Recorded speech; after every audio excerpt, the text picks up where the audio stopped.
Hello everyone, in this video I'm going to teach you 10 hidden WhatsApp features that many people don't know about. These simple tips can help you use WhatsApp smarter, protect your privacy. Let's get started. The first hidden feature is Chat Lock.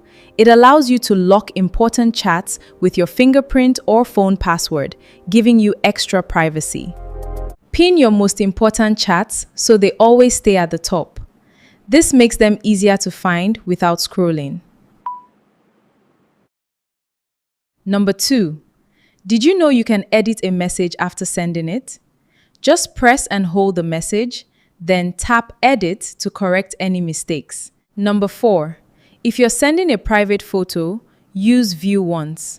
The recipient can only open it one time before it disappears. Number 5.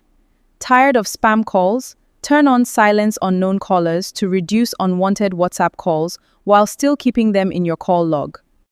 Number 6. You can make your messages disappear automatically after a certain period.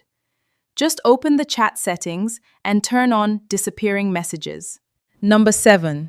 Instead of scrolling through hundreds of messages, use the search feature to quickly find any chat, photo, document, or message. Number 8.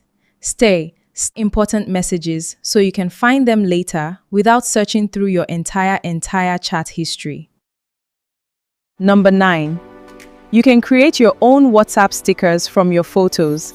It's a fun way to personalize your chats and express yourself. Number 10. You can also share your phone screen during a WhatsApp video call. This is useful when you're teaching someone how to do something on their phone. Those are 10 hidden WhatsApp features you should start using today. Which one surprised you the most? Let me know in the comments. If you found this video helpful, please like. Thanks for watching, and I'll see you in the next video. Bye!